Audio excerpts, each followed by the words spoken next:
point, we began ignoring it. Well, this time it's real. AI and other disruptions have claimed more than 1 million jobs since last year. Have we lost those jobs forever? And if so, where are the replacements? We'll discuss all of that tonight. Also on the show, Tesla has approved a $1 trillion pay package for Elon Musk, which makes you wonder how much money is too much money. In China, the military has deployed its most advanced aircraft carrier. In Pakistan, Asim Munir is poised to become the de facto president of the country. In the United States, Donald Trump has hosted leaders from Central Asia. And in Thailand, a controversy derails the Miss Universe pageant. All this and more lined up. First, the headlines. In India, chaos at the Delhi airport after a technical glitch delays hundreds of flights. This has impacted operations across all airlines at the airport, which is one of the busiest in the world. Flight services in Mumbai have also been disrupted. Reports say the glitch may have been triggered by a malware intrusion. Donald Trump says he could visit India next year. New Delhi is tight-lipped about the US president's potential trip. India will host leaders from Australia, Japan and the US for the Quad summit, but the dates are yet to be announced. Trump's comment comes amid trade negotiations between India and the United States. Hungary's Prime Minister Viktor Orban to meet Donald Trump. This is the first time the two leaders are meeting in Washington since Trump returned to the White House. Orban wants a waiver on American sanctions on Russian oil. Last month, Washington slapped sanctions on two of Moscow's biggest oil producers. Afghanistan and Pakistan resume peace talks in Turkey. The aim is to cement a ceasefire agreed in Qatar last month. The truce ended a week of fierce clashes that killed dozens of people. The South Asian neighbors have blamed each other for renewed border fire. And in the Sudan, the paramilitary Rapid Support Forces agreed to a truce proposal. The announcement came after they captured the key city of Al-Fashar. It was the last stronghold of the Sudanese army in western Darfur. The RSF has been at war with the army since 2023.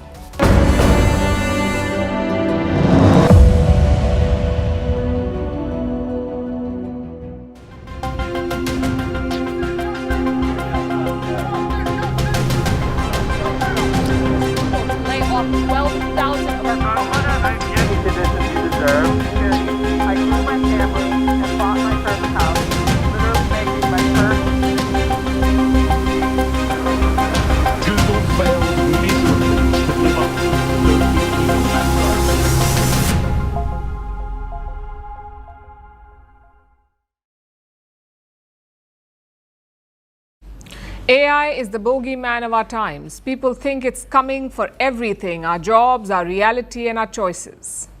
We're still far away from that sci-fi dystopia, but there is one sector, one category where the impact is visible, and that is jobs. Artificial intelligence is taking jobs, and that is not a prophecy anymore. It is happening as we speak. Let me show you a new report from the US. It traces monthly layoffs in the United States, and look at the data for October. More than 150,000 jobs were cut last month. Imagine that, 150,000 jobs gone in just 30 days. It's the worst October for jobs since the year 2003. It's also up from around 50,000 firings in October 2024. So the layoffs have tripled this year compared to last year in the month of October. If you look at the last 12 months, the picture is worse. The United States lost more than 1 million jobs in this period. Again, imagine that, 1 million jobs gone in 12 months. The question is, what's driving it? Experts have blamed the usual suspects like cost-cutting, a weaker economy and weak consumer spending. But this time, there is a new culprit in the mix, and that is artificial intelligence. If you look at the numbers, it checks out. Similar layoffs were last seen in 2003. That was also a period of churn. Mobile phones were capturing the market. The internet was penetrating deeper and computer use was booming. So naturally, some jobs were lost. More than 20 years later, we are seeing a repeat of that. This time, it's not phones or computers, though. It's artificial intelligence. And the forecast is not looking any better. Most US companies are still in layoff phase. They are yet to announce new hirings. In fact, hiring plans are at their lowest level since the year 2011. If you combine all of this, the picture is quite clear. The AI churn has arrived. Now look at all the major firms. Amazon is cutting 30,000 jobs. UPS has cut 48,000 jobs since last year.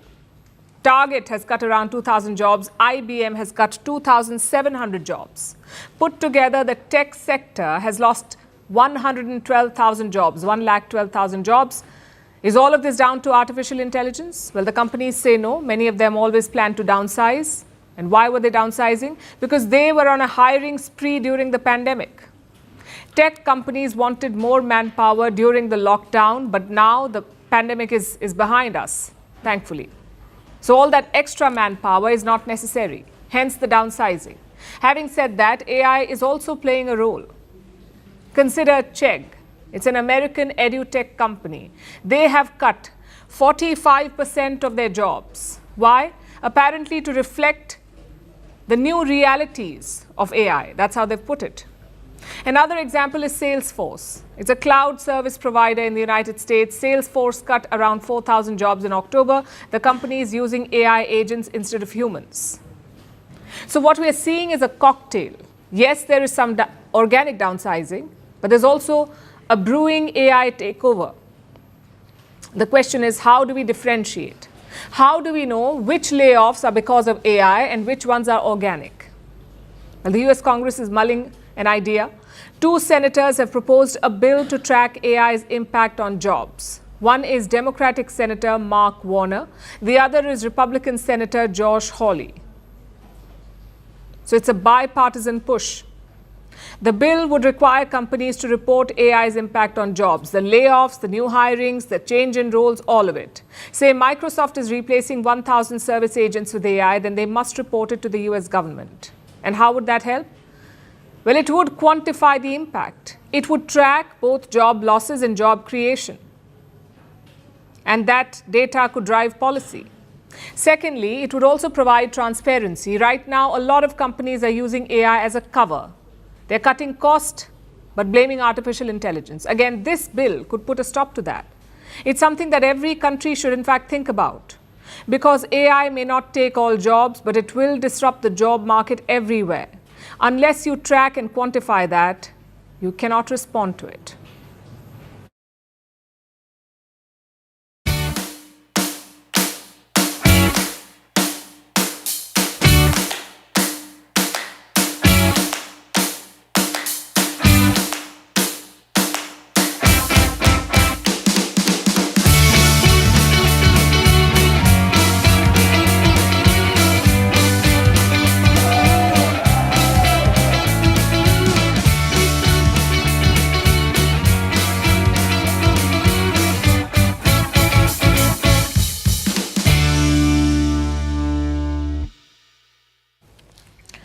How much money is too much money?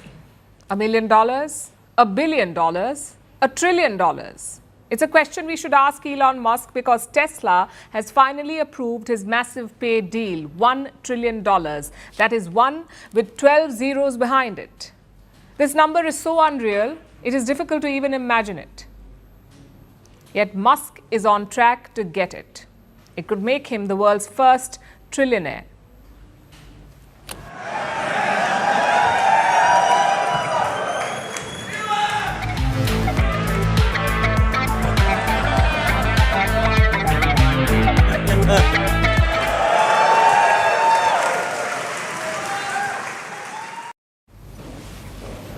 If we were him, we would be dancing too. Imagine having that much money. Enough to buy countries as if they were sneakers. But why is Elon Musk getting a $1 trillion pay package? Well, Tesla has been building up to this for a while. The board believes that Musk is Tesla. He is the brand and the engine behind it. And to keep him plugged in, they needed something big, something extra. Clearly, that was the zeros behind 1 in a paycheck. But not everyone is clapping. A $1 trillion pay package to one person, it does sound absurd. So Tesla put it to a vote, and guess what? 75% of the shareholders said yes, they are willing to pay the man. Sixth and finally, on the 2025 CEO Performance Award to our founder and CEO Elon Musk, with over 75% voting in favor, approved. And just like that, Musk is one step closer to becoming the world's first trillionaire. But there's a catch. He does not get that money yet. There's a very big target that he must meet first. And what's that target? Well, this is a performance-based stock package. It will be worth $1 trillion only and only if Elon Musk hits a series of huge targets over the next decade. These targets include 20 million Tesla cars on the road, 1 million robo-taxis operating, millions paying for full self-driving, tens of billions in profits, and Tesla is a company being worth $8.5 trillion. Currently, it is worth $1 trillion. He has to take it up to $8.5 trillion. If Musk hits all these targets, he gets hundreds of millions of Tesla shares, and they will be worth $1 trillion. So basically, no one's giving him $1 trillion check today. Even then, this is an insane amount of money to promise. Let's try to put this in perspective. $1 trillion. What could you buy with $1 trillion? 522 million iPhone 17 Pros, 7,150 tons of gold, every car sold in the United States this year, the entire Ivy League 5 times over, a fleet of thousands of private jets, multiple oil giants, every Formula One team and racetrack, NASA's whole budget for 40 years, a moon-based budget, enough solar farms to power half a continent, entire countries, or more realistically, enough influence to shape industries for decades. That's what you could buy with that kind of money. So is this $1 trillion promise good or bad? I guess the answer depends on who you ask. Supporters say Musk has delivered before, and this pay package is a big reward for big innovation. Tesla needs him for the AI and its robotics future. Critics say it is too much power in the hands of one man. No single executive should be so indispensable. And Tesla has real challenges right now: EV competition, financial pressure, regulatory risk. Now, you could say that both sides have a point. This is not a normal business decision. This is a bet on one person. It's a company betting the future on one man and a pay package bigger than economies of most countries. But after all the zeros, all the hype, all the votes, we are left with one final question. Can anyone truly be worth $1 trillion, no matter how brilliant or genius? Can they be worth that much money? Is that human achievement or a failure of our system? Because when wealth reaches this scale, it stops being personal success. It becomes structural power. And maybe that's the real story here. $1 trillion to one man is not just a milestone, it's a mirror. And what it reflects says more about our world than it does about Elon Musk.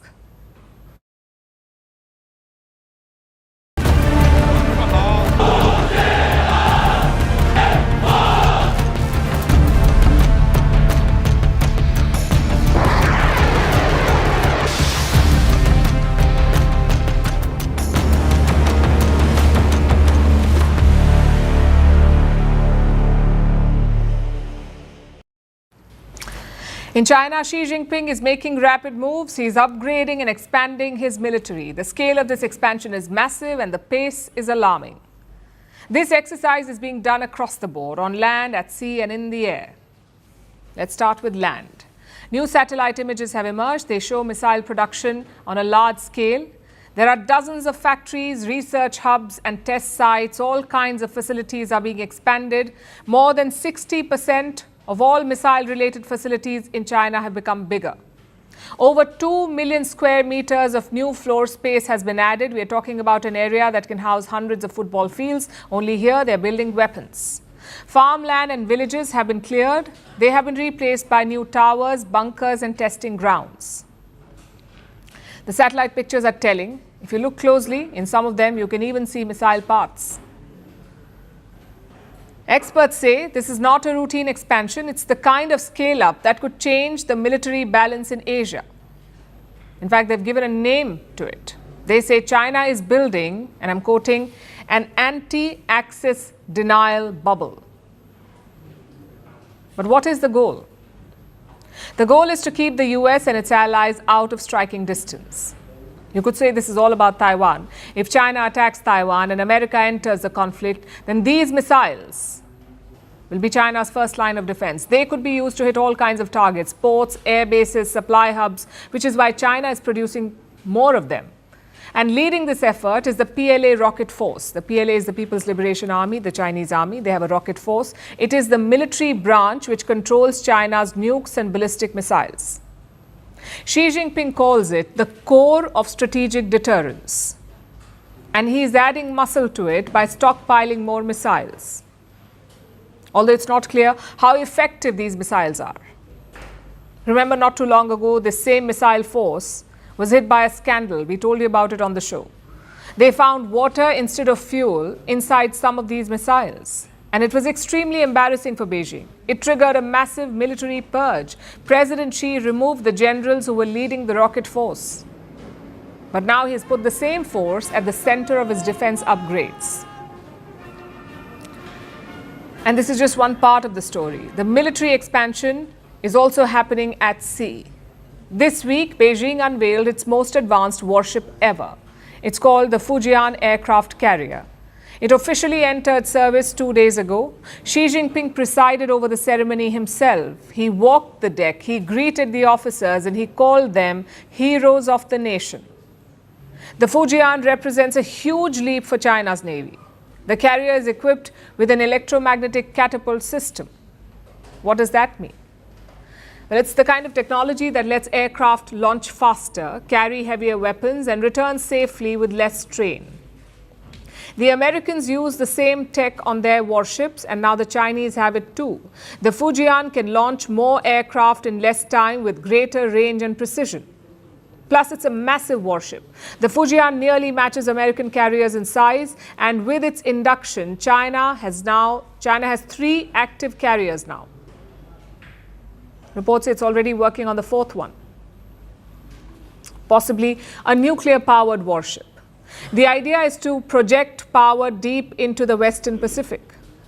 These warships can serve as the backbone of China's naval strategy. They can sail with submarines and destroyers and constitute full carrier strike groups.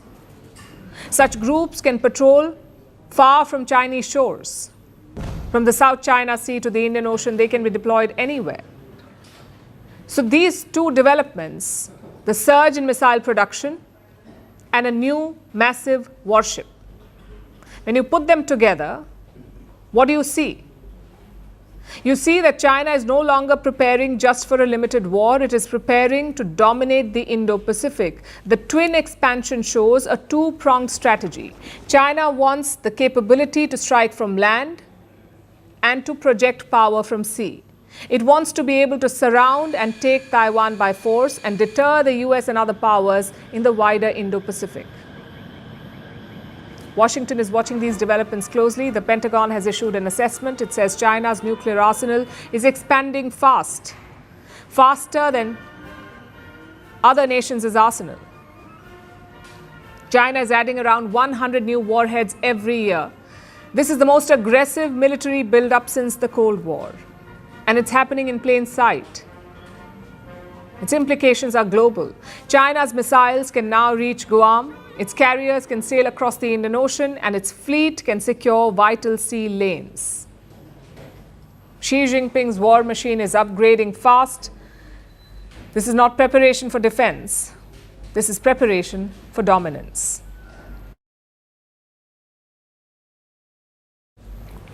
Everyone knows who runs Pakistan. On paper, it is the Prime Minister, but in reality, it's the Army Chief. That's not news. But pretty soon, even that distinction may disappear because Pakistan is mulling a new law, an amendment to its constitution. If passed, it would erase the civilian-military line. It would give even more powers to the Army Chief, Asim Munir. Let me explain how this works. The proposal is the 27th Amendment. Prime Minister Shehbaz Sharif has already prepared a draft. He is trying to get his coalition partners on board. Today, Pakistan's cabinet was slated to meet, but at the last moment, the meeting was postponed. Sharif later flew to Azerbaijan. Reports say he has tasked his deputy to get the job done. Back in Pakistan, this move has divided everyone. There is pushback from the people, there is pushback from the opposition, and there is pushback from Sharif's own allies. So tonight, let's take a closer look at this amendment. What does it seek to do? What is it about? Mainly three things. Number one, empower the military even more than it already is. Right now, Pakistan's armed forces are technically under the federal government. They are commanded by the country's president. Reports say this amendment will change the setup. The 27th Amendment will create a permanent post of Field Marshal. He will command the military. He will appoint senior military officers and he will preside over the service chiefs, sort of like an unquestionable military leader. That too on par with the Prime Minister and the President. No prizes for guessing who this position is being created for. It is Field Marshal Asim Munir. So that's the first goal of the amendment, to give him more power. Number two, to hijack the judiciary. A new court will be created by this amendment, and this court will hear crucial cases like those linked to the Constitution or fundamental rights. And same with judges. Earlier, judges could only be transferred by the judiciary, specifically by chief justices, but that power will be handed over to the Prime Minister. Again, the idea is clear. Munir wants to weaponize the judiciary to crush his opponents. Basically, bye-bye Imran Khan. And finally, the third goal, to centralize power. Back in 2010, Pakistan had passed a significant law. It distributed power between the federal government and the provinces, the states and the centre. It was seen as a big win for federalism. Cut to 2025, Asim Munir wants to scrap it. He wants to accumulate more power in Islamabad. And finances are a big part of it. Right now, the federal government gets 42.5% of the national revenue. The states get this revenue, 42.5%. The plan is to increase that to 52.5%. That's what the federal government, the centre, will get, basically to weaken the provinces. And this clause is proving to be controversial, especially with the PPP, the Pakistan People's Party. They are a coalition ally of Shehbaz Sharif. They run the provincial government in Sindh. And they're opposing the centralization. They're okay with empowering Army Chief Asim Munir, but not okay with giving up regional powers. Nonetheless, Sharif is pushing on. The question is, why now? Because until now, Sharif did not have the numbers. To pass the 27th Amendment, you need a 2/3 majority. There were recent elections, by-elections, and post those elections, he has that majority. A few months ago, Sharif's coalition had just 213 seats. But he needs 224 to pass the amendment. He picked up a few seats in July, and now his tally stands at 233. Same in the upper house or the Senate. You need 64 seats to pass a constitutional amendment in the Senate, and guess how many seats Sharif has? Exactly 64. If he can convince the coalition, this proposal will become a reality. And then what? Then Asim Munir's rule begins. No more pretense, no more hybrid arrangement. Pakistan will be completely under his control. The next few days will be crucial in Islamabad. There will be a lot of negotiation and brokering, and we'll be tracking how it unfolds.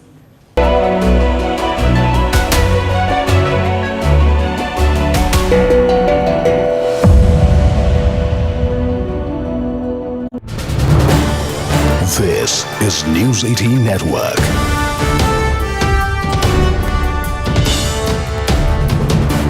India's largest news network. First up, a CNN News 18 exclusive. Defence Minister Rajnath Singh has spoken to CNN News 18 addressing two crucial national security matters: the ceasefire of Operation Sindoor and India's future nuclear policy. On Operation Sindoor ceasefire, Rajnath Singh has made it clear once again that it was agreed upon and declared after the request of the Pakistani DGMO. He emphasized that India did not suspend the operation due to any pressure or insistence from anyone. And addressing the issue of conducting future nuclear tests, the Defence Minister has adopted a firm stance, stating whoever wants to do whatever, let them do it. He clarifies that India's decisions on this matter will be guided solely by national interest. Whatever is in the interest of India will be done.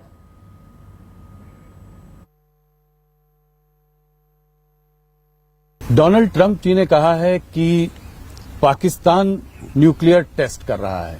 उन्होंने ये कहा है कि Russia और China जो आज कर रहे हैं, इसको देखते हुए, इसको नजर रखते हुए हो सकता है अमेरिका भी ऐसा कुछ करने का प्रयास करे, कुछ करना सोचे। चाहता है, करे जी। भारत इसका क्या करेगा? क्या भारत भी कुछ न्यूक्लियर टेस्ट करेगा? ये सवाल है मेरा। भारत क्या करेगा ये तो भविष्य ही बतलाएगा, लेकिन जिसको जो करना है वो करे। हमें इस संबंध में कुछ नहीं कहना है। चाहे पाकिस्तान कर रहा है, चाहे अमेरिका कर रहा है, तो जिसको जो करना है कर रहा है। तो भारत यह मानकर चलिए कि भारत किसी भय के कारण अथवा किसी दबाव में कोई कदम नहीं उठाता है। जो भारत को भारत के इंटरेस्ट में उचित लगेगा वही कदम हम उठाएंगे। सही समय पे करेगा। सही समय पर सही कदम उठाएंगे। जी।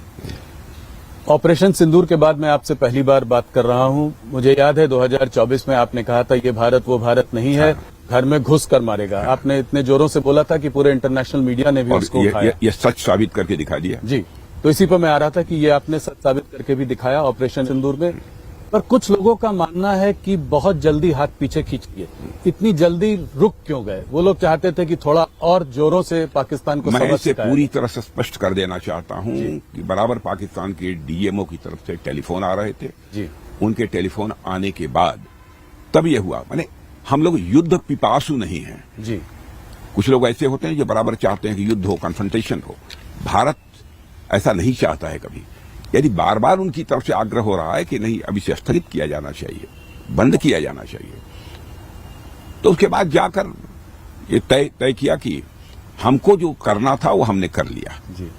अब उसके बाद इस युद्ध को आगे बढ़ाने का कोई औचित्य अब नहीं है। आवश्यकता पड़ेगी फिर करेंगे। ये आप लोग बार बार बोल रहे हैं, इसका क्या अभी भी लगता है कि कुछ ऐसी स्थिति बनी हुई है कि उसको दोबारा करना पड़ेगा ऑपरेशन सिंदूर को? अब यह तो भविष्य के गर्भ में छिपा हुआ है, क्या होगा कैसे होगा। लेकिन ऑपरेशन सिंदूर के बारे में स्पष्ट कर देना चाहता हूं कि ऑपरेशन सिंदूर हमारा समाप्त नहीं हुआ है, हाल फिलहाल ही स्थगित है। क्योंकि आपने और देखिए हम लोगों ने क्या सावधानी बरती। आतंकवादियों ने चोरी छुपे घुसकर भारत की सीमा के अंदर हमारे निर्दोष नागरिकों को मारा। जी। हम लोगों ने टारगेट किया, जो टेररिस्ट सेंटर्स थे उन्हीं को टारगेट किया है पाकिस्तान में।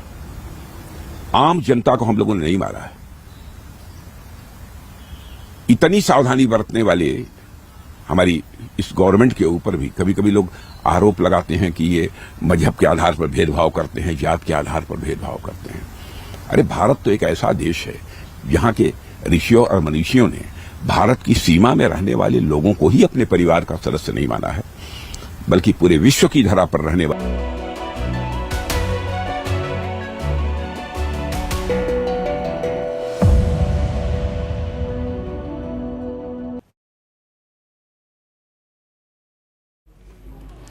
Now let's talk about Donald Trump and his new focus, Central Asia. That's 5 nations: Kazakhstan, Uzbekistan, Kyrgyzstan, Tajikistan and Turkmenistan. Their leaders traveled to the United States to meet President Trump, and they came with a prospect: rare earth supplies. This region, Central Asia, is rich in rare earths. Trump called it, and I'm quoting, an extremely wealthy region. It's also strategically significant. It has traditionally been Russia's backyard. It is currently China's playground, and now Trump wants to make inroads. Plus, he has invited Kazakhstan to join the Abraham Accords, the same agreement that West Asian nations used to normalize ties with Israel. Our next report tells you more. Donald Trump is looking east again. This week, he hosted the leaders of 5 Central Asian nations at the White House: Kazakhstan, Uzbekistan, Kyrgyzstan, Tajikistan, and Turkmenistan. The group is known as the C5+1, 5 former Soviet republics plus the United States. The agenda sounded familiar: trade, security, and energy. But this time, it was about something else, too. Minerals. The minerals that power smartphones, fighter jets, and electric cars. And the message from Trump was clear: America wants in. Trump called Central Asia an extremely wealthy region. He said it holds the key to America's energy independence. The nations of Central Asia, known as the C5, sit at the historical and geographic crossroads of the world.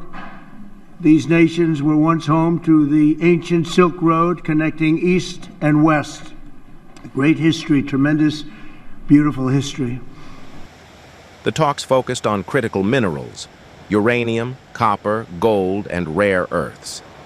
These are the materials the U.S. needs to cut its dependence on China and to compete in the next phase of global manufacturing. During the meeting, new deals were announced. For Trump, this is part of a broader plan to secure supply chains and expand America's economic reach. I'm committed to making America's partnership with each of these countries stronger than ever before. And I've had a relationship long before this. We've had a great relationship with some of the leaders sitting at the table. And I understand the importance of this region. But Trump's diplomacy didn't stop with trade. At the same summit, Kazakhstan made a major diplomatic move. It announced plans to join the Abraham Accords, the U.S.-led framework that normalized ties between Israel and several Arab nations. This evening, I'm also delighted to report that Kazakhstan has officially agreed, and that's official now, as of about 15 minutes ago. A tremendous country with a tremendous leader has officially joined the Abraham Accords. And I just want to thank you, Mr. President. It's a great honor. It's a tremendous honor to have you. Really great. The decision was symbolic. Kazakhstan and Israel already have diplomatic ties. But joining the accords sends a message. Trump called it a great step toward peace. He also hinted that a larger signing ceremony could happen soon, with more Muslim-majority countries joining in. So, what does all this mean? Why is Trump suddenly courting Central Asia? The answer lies in geopolitics. This region sits between Russia, China, and Iran, three of America's biggest rivals. And all three are deeply entrenched there. Russia dominates the region's security and trade networks. China dominates infrastructure and mining. Together, they control most of Central Asia's railways, pipelines, and markets. Trump wants to change that. Since taking office, Trump has signed several trade deals across Central Asia. He's positioning the U.S. as an alternative, a third partner that can match Russian influence and rival Chinese investment. In Washington's view, minerals are the entry point. Whoever controls the supply chains controls the future economy. And Central Asia is one of the few regions left with untapped reserves. But it's not an easy game. Central Asia's geography binds it to Moscow and Beijing. Its trade routes, power grids, and pipelines all flow through them.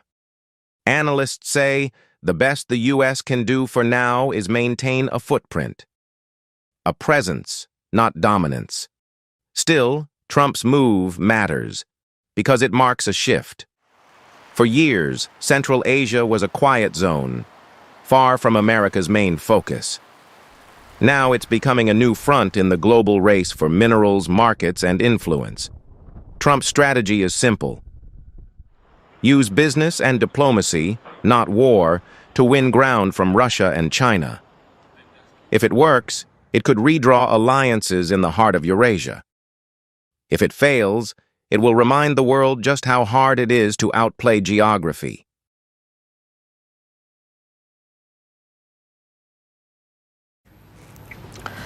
Once upon a time, beauty pageants were prime-time royalty, a glittering stage, women in high heels, perfect smiles, and world peace answers. Cut to 2025, and for some reason we are still doing it. Only now the sparkly tiaras come with live streams and sometimes a little bit of drama. Take the Miss Universe pageant in Thailand this year. It's among the big four of pageants. More than 120 women are taking part, but on Tuesday things got a little heated. It was between the Mexican delegate, Fatima Bosch, and the pageant host, Nawat Itsara Grisil. During the live stream, Nawat singled out Bosch. He called her a dumbhead. It was over some social media dispute. Apparently, Nawat criticized Bosch for not posting promotional content. The host said that the Mexican was not posting enough content. All of you, I think that He was upset because she was not uploading enough, so he called her a dumbhead. It led to a heated exchange. The situation escalated. Nawat asked the security to intervene and Miss Mexico walked out. But she was not the only one who walked out. She was followed by Miss Iraq. Soon other contestants also rose up in solidarity. The host told them to sit down if they still wanted to participate in the pageant. And the situation got so bad that even the Mexican president weighed in. That's President Claudia Sheinbaum. She said it was an example of how women should speak out. Mexico's embassy in Thailand also reacted. They said they're in touch with the contestant. And what is the Miss Universe organization saying about all of this? Well, they have slammed the host. They have accused him of quote-unquote public aggression. They said that his role in the pageant would be limited. Meanwhile, the host himself, Nawat, has reacted emotionally in a press conference. He claimed that he had been betrayed and that his words had been misunderstood. So for international press, I didn't say dumbhead even 1 second. So could you please check it again in our Facebook, Miss Universe Thailand. I said damage. If she believe and listen, national director is damage to you or to the queen, I forgot it. But I said damage, not dumbhead, not dumbhead. Which brings us to the bigger question. Why are beauty pageants still a thing? These competitions were designed for a world where TV was black and white and so were gender roles. They began in the 1950s, not for empowerment, not to promote culture, but as a marketing gimmick, a trick to sell newspapers and cosmetics. Yet in this day and age, with all the achievements that humankind has made, we are still watching women walk a stage in heels for a crown. Today, these pageants feel like a relic and a pretty embarrassing one. We parade women in swimwear. We judge them on their smiles. We put them against each other to pick the shiniest object in the room, all for a sash and tiara. Some say pageants are empowering, they offer scholarships. But this has been debunked over and over again. The scholarship money is often a fraction of what they claim, and most women spend way more competing than they ever earn back. And sometimes the cost is far worse. In 2023, Miss Universe Indonesia contestants accused the organizers of sexual abuse. They were asked to undress in the presence of 20 men. In 2019, Uganda actually proposed a Miss Curvy pageant. This was not to empower women. It was to showcase their bodies to attract tourists. And I could go on, keep listing incidents like these. They're everywhere. Yes, pageants today try to modernize. They add intelligence rounds. They talk about confidence and platform. But let's be honest. If you have to prove your brains while being judged for your body, that is not progress, that is packaging. Beauty pageants are a reminder of everything we should be done with. They're outdated, they're regressive, and they have no place in today's world.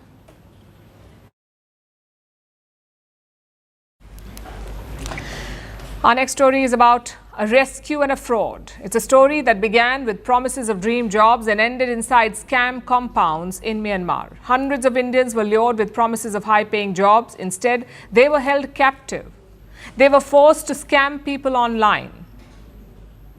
Yesterday, many of them were rescued. 270 of these people returned home. They were flown back from Thailand on special Indian Air Force flights. It is one of India's largest rescue operations of its kind. But this story goes far beyond one rescue. It's about a network that crosses borders, a criminal web that stretches across Southeast Asia and makes billions of dollars by cheating people around the world. Here's a report. A raid in Myanmar, a special flight from Thailand, and hundreds of Indians are finally back home today. They had been trapped for months inside a cyber scam compound near the Myanmar-Thailand border. They had escaped from KK Park.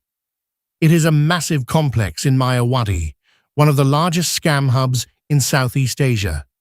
It is a place once sold to them as a dream job destination. The rescue began after Myanmar's military raided the compound in October. Troops arrested more than 2,000 people, and they seized Starlink terminals used to power online scams. As the raid unfolded, hundreds fled across a river into Thailand. Among them were nearly 500 Indians.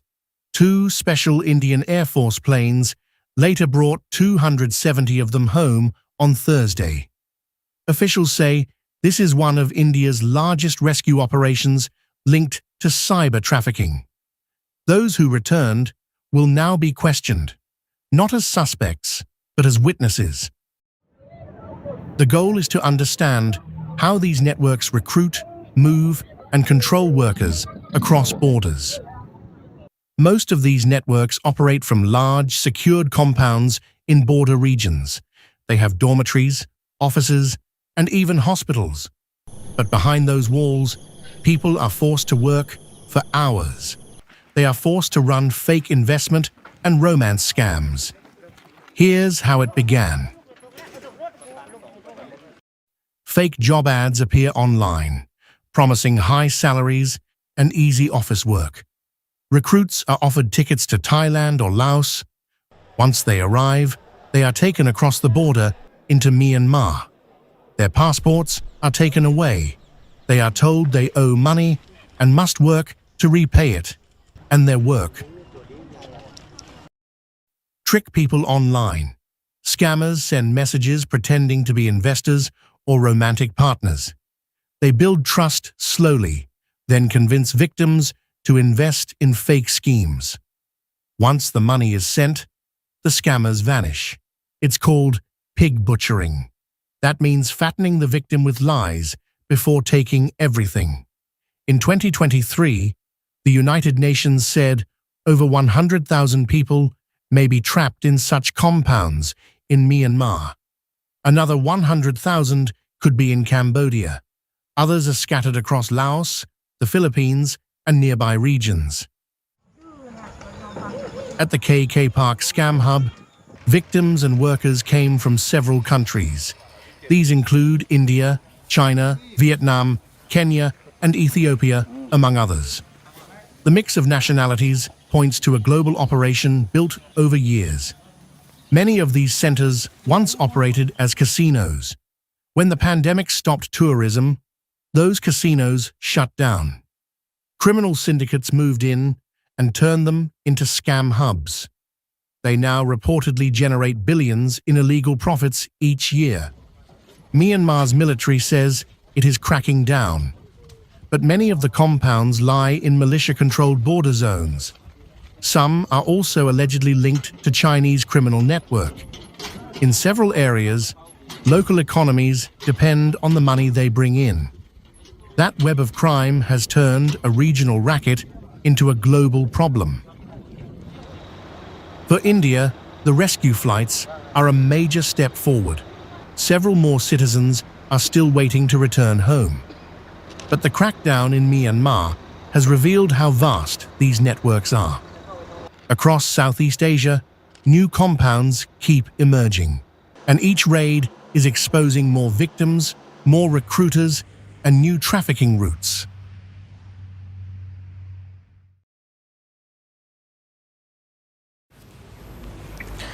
Have you ever seen an online ad that felt too good to be true? Clothes from a famous big brand at half the price, a celebrity promoting a new investment scheme, or a website promising to double your money overnight.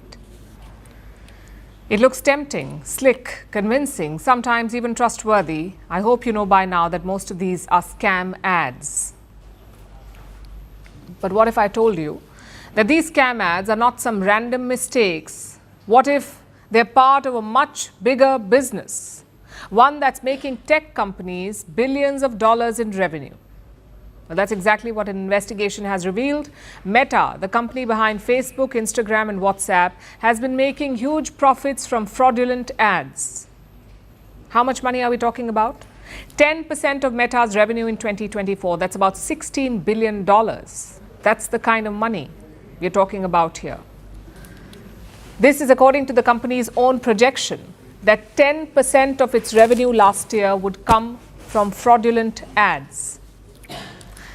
These are ads for scams and banned goods, stuff like fake online shops, illegal casinos, and even unapproved medical products. Some of them use the faces of celebrities, some use real brand names, and these posts are getting wide reach. Again, this is from Meta's own data. It said that users were seeing 15 billion high-risk scam ads every single day, 15 billion every day. How does something like that even happen? Let me break it down for you. Meta uses automated systems to flag scammers, but it only bans them when it is 95% sure that they're committing fraud. If the system is less sure of fraud, Meta lets them run the ad, but it charges the advertisers more for what could potentially be a scam. This policy is called a penalty bid. It's supposed to discourage the scammers. But that's a sorry excuse. The fact is, Meta is turning a blind eye to scams to make more money off them. And it has become their business model. The investigation also reveals that Meta's safety had revenue limits, meaning they put company revenue over user safety. I'll tell you how. Meta would take down fraudulent ads, but only up to a point. It could cost the company not more than 0.15% of its total revenue. That's about $135 million. So any revenue loss beyond this figure was not allowed, even if it meant running scams. Even when fraud was found, there was a cap on how much Meta could lose while fixing it. The impact of this was real and serious. A Facebook account in Canada was hacked, for example. Scammers used it to promote a fake cryptocurrency offer. Friends of the account owner lost thousands of dollars. It took weeks for Meta to take that account down. Besides, Meta's own research showed that its platforms were involved in about a third of all successful scams in the United States, Meta platforms. These are all glaring lapses. Do you know what Meta's response to this investigation is? They've dismissed it. The company says the 10% figure is rough and overly inclusive. It claims that many of those ads were legitimate. Meta also says it has reduced user reports of scam ads by 58%. Needless to say, it's far from enough. Also, this is not just a Meta problem. It's an industry-wide crisis. The world is losing billions to ad fraud. One estimate says global losses will nearly double in the next few years, from $88 billion in 2023 to $172 billion in 2028. That's a growth rate of about 14% every year. And it's not just about money. Ad fraud undermines the entire digital economy. On average, 1 in 4 ad clicks are fraudulent. And that has consequences. You see, when every 4th click is fake, marketers think that their campaigns are working, when they are in fact not working. Advertising money is wasted, brands lose trust, and users get flooded with more misleading content. What's making this worse is technology itself. Generative AI can produce very convincing fake ad content. Deep fake-like endorsements are now a real risk. AI bots also simulate human behavior at scale that hits campaigns and budgets directly. And now regulators are starting to respond. The European Union's Digital Services Act demands ad transparency. Other countries are drawing up similar rules. Meanwhile, tech companies say that they are addressing it. Google says it has removed in fact 5.1 billion ads last year. It blocked 415 million scam-related ads. But as you can see in the case of Facebook, it doesn't suit tech giants to fix this. They will need regulatory pressure and push, but regulators are always playing catch-up. In the meantime, what can you, the consumer, do? Verify before you buy, be skeptical, and report suspicious ads, because in the digital world, every click has a price, and your best defense is staying informed.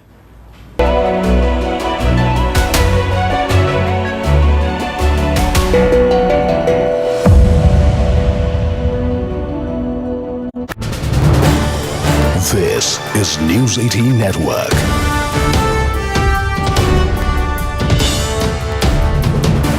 India's largest news network. First up, a CNN News 18 exclusive. Defense Minister Rajnath Singh has spoken to CNN News 18 addressing two crucial national security matters, the ceasefire of Operation Sindoor and India's future nuclear policy. On Operation Sindoor ceasefire, Rajnath Singh has made it clear once again that it was agreed upon and declared after the request of the Pakistani DGMO. He emphasized that India did not suspend the operation due to any pressure or instances from anyone. And addressing the issue of conducting future nuclear tests, the Defence Minister has adopted a firm stance stating whoever wants to do whatever, let them do it. He clarifies that India's decisions on this matter will be guided solely by national interest. Whatever is in the interest of India will be done.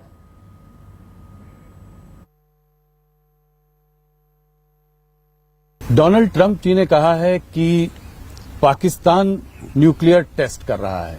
उन्होंने ये कहा है कि Russia और China जो आज कर रहे हैं, इसको देखते हुए, इसको नजर रखते हुए हो सकता है अमेरिका भी ऐसा कुछ करने का प्रयास करे, कुछ करना चाहता है करे। जी, भारत इसका क्या करेगा? क्या भारत भी कुछ न्यूक्लियर टेस्ट करेगा? ये सवाल है मेरा। भारत क्या करेगा ये तो भविष्य ही बतलाएगा, लेकिन जिसको जो करना है वो करे। हमें इस संबंध में कुछ नहीं कहना है। चाहे पाकिस्तान कर रहा है, चाहे अमेरिका कर रहा है, तो जिसको जो करना है कर रहा है। तो भारत यह मानकर चलिए कि भारत किसी भय के कारण अथवा किसी दबाव में कोई कदम नहीं उठाता है। जो भारत को भारत के इंटरेस्ट में उचित लगेगा वही कदम हम उठाएंगे। सही समय पे करेगा। सही समय पर सही कदम उठाएंगे। जी, ऑपरेशन सिंदूर के बाद मैं आपसे पहली बार बात कर रहा हूं। मुझे याद है 2024 में आपने कहा था ये भारत वो भारत नहीं है, घर में घुस कर मारेगा। आपने इतने जोरों से बोला था कि पूरे इंटरनेशनल मीडिया ने भी उसको उठाया। ये सच साबित करके दिखा दिया। जी, तो इसी पर मैं आ रहा था कि ये आपने सच साबित करके भी दिखाया ऑपरेशन सिंदूर में। पर कुछ लोगों का मानना है कि बहुत जल्दी हाथ पीछे खींच दिए। इतनी जल्दी रुक क्यों गए? वो लोग चाहते थे कि थोड़ा और जोरों से पाकिस्तान को मैं इसे पूरी तरह से स्पष्ट कर देना चाहता हूं कि बराबर पाकिस्तान के डीएमओ की तरफ से टेलीफोन आ रहे थे। जी, उनके टेलीफोन आने के बाद तब ये हुआ। माने हम लोग युद्ध पिपासु नहीं हैं। जी, कुछ लोग ऐसे होते हैं जो बराबर चाहते हैं कि युद्ध हो, कन्फ्रंटेशन हो। भारत ऐसा नहीं चाहता है कभी। यदि बार बार उनकी तरफ से आग्रह हो रहा है कि नहीं अब इसे स्थगित किया जाना चाहिए, बंद किया जाना चाहिए, तो उसके बाद जाकर ये तय किया कि हमको जो करना था वो हमने कर लिया। जी, अब उसके बाद इस युद्ध को आगे बढ़ाने का कोई औचित्य अब नहीं है। आवश्यकता पड़ेगी फिर करेंगे। ये आप लोग बार बार बोल रहे हैं, इसका क्या अभी भी लगता है कि कुछ ऐसी स्थिति बनी हुई है कि उसको दोबारा करना पड़ेगा ऑपरेशन सिंदूर को? अब ये तो भविष्य के गर्भ में छिपा हुआ है, क्या होगा कैसे होगा। लेकिन ऑपरेशन सिंदूर के बारे में स्पष्ट कर देना चाहता हूं कि ऑपरेशन सिंदूर हमारा समाप्त नहीं हुआ है, हाल फिलहाल ही स्थगित है। क्योंकि आपने और देखिए हम लोगों ने क्या सावधानी बरती। आतंकवादियों ने चोरी छुपे घुसकर भारत की सीमा के अंदर हमारे निर्दोष नागरिकों को मारा। जी, हम लोगों ने टारगेट किया, जो टेररिस्ट सेंटर्स थे उन्हीं को टारगेट किया है पाकिस्तान में। आम जनता को हम लोगों ने नहीं मारा है। इतनी सावधानी बरतने वाले हमारी इस गवर्नमेंट के ऊपर भी कभी कभी लोग आरोप लगाते हैं कि ये मजहब के आधार पर भेदभाव करते हैं, जात के आधार पर भेदभाव करते हैं। अरे भारत तो एक ऐसा देश है जहां के ऋषियों और मनीषियों ने भारत की सीमा में रहने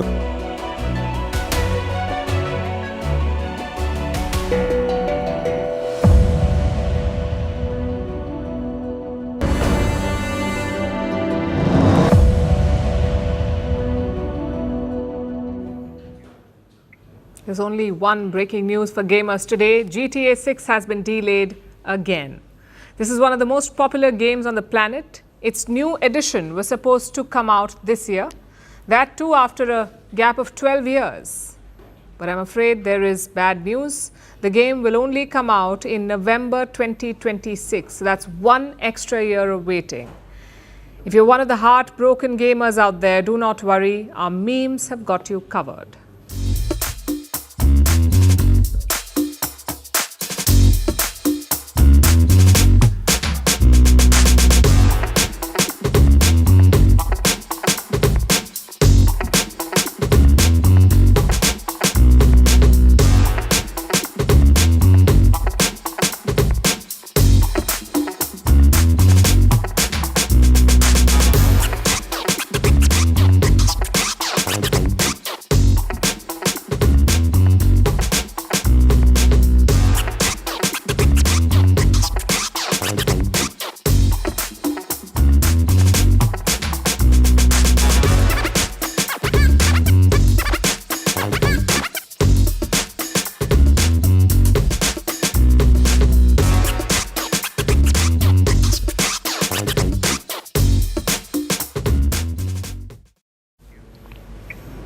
And now it's time for Vantage shots, images that tell the story. In the UK, children took over the House of Commons for the annual session of the Youth Parliament.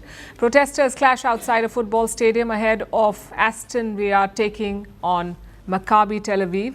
And a baby hippo charms visitors at the Berlin Zoo's lagoon. Finally, we're taking you back in history on this day in 2000. The US presidential election between Democrat Al Gore and Republican George W. Bush ended with no clear winner. This led to a bitter legal dispute. It was only settled on December 12th by the US Supreme Court. George W. Bush went on to become the 43rd US president. We're leaving you on that note. Thank you for watching. Have a great weekend.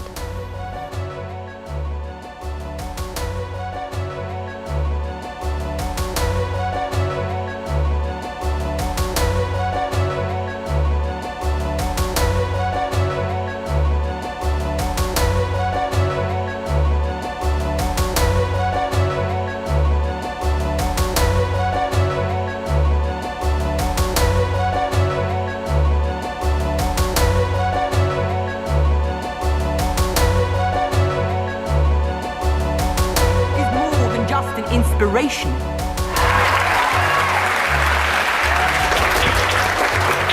Not meant to wear hats in the chamber. I'm going to go. It's not just a housing crisis; it is a youth opportunity crisis. Work experience and end the hypocrite.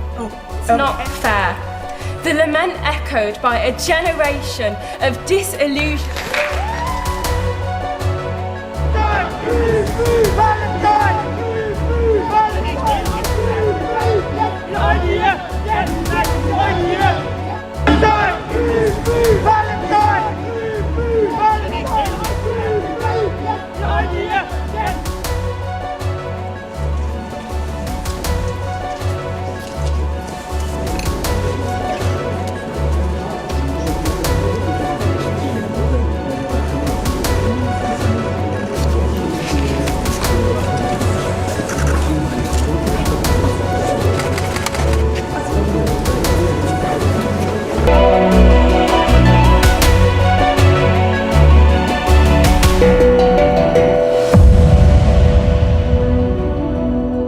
Co-powered by bank of Baroda के संग त्योहार की उमंग।